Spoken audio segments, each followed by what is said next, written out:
Praise the lord. ఈరోజు కీర్తనల గ్రంథం 33వ అధ్యాయాన్ని చదువుకుందాం. న్యాయవంతులారా, యెహోవాకు ఆనందధ్వనులు చేయండి.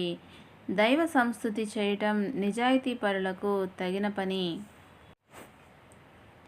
యెహోవాకు తంతి వాయిద్యం వాయిస్తూ కృతజ్ఞత అర్పించండి. 10 తంతుల వాయిద్యంతో ఆయనకు స్తుతి పాటలు పాడండి.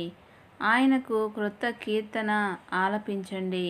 నేర్పుతో వాయిస్తూ సంతోషనాదాలు చేయండి.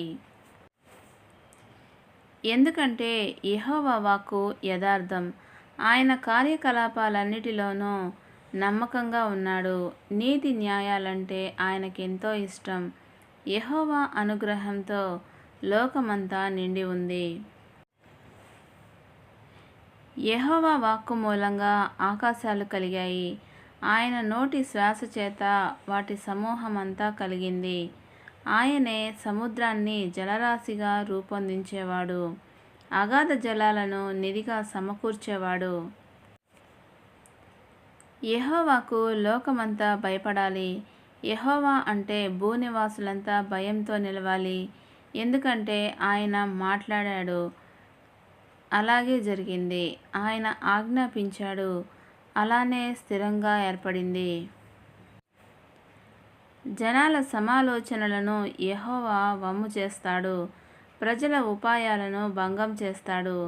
యెహోవా ఆలోచనలు శాశ్వతంగా నిలుస్తాయి. ఆయన హృదయ భావాలు తరతరాలకు స్థిరంగా ఉంటాయి. యెహోవా ఏ ప్రజలకు దేవుడుగా ఉన్నాడో ఆ ప్రజలు ధన్యజీవులు. తన సొత్తుగా ఆయన ఎన్నుకున్న ప్రజలు ధన్యజీవులు. పరలోకంలో నుంచి యెహోవా వీక్షిస్తున్నాడు, మనుషులందరినీ ఆయన చూస్తూ ఉన్నాడు. భూమి మీద ఉన్న వాళ్ళందరినీ తన నివాసం నుంచి ఆయన చూస్తూ ఉన్నాడు. ఆయన వాళ్ళ హృదయాలన్నిటినీ రూపొందించేవాడు, వాళ్ళ కార్యకలాపాలన్నీ బాగా తెలిసినవాడు. రాజుకు తన గొప్ప సేన రక్షణ కాబోదు, వీరుడికి తన అధిక శక్తి విడుదల కాబోదు. విజయానికి గుర్రం వ్యర్థం, దాని గొప్ప బలం వల్ల మనిషికి విడుదల చేకూరదు. కానీ తన పట్ల భయభక్తులున్న వారిపై, తన అనుగ్రహం కోసం నమ్మకంతో ఎదురు చూసే వారిపై యెహోవా కన్ను వేసి ఉంచుతాడు.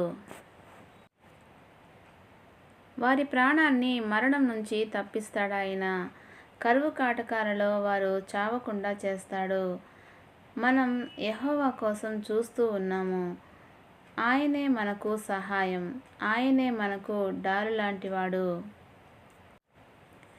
ఆయన పవిత్రమైన పేరు మీద మనకు నమ్మకం ఉంది కనుక ఆయనలో మనకు హృదయానందం ఉంది.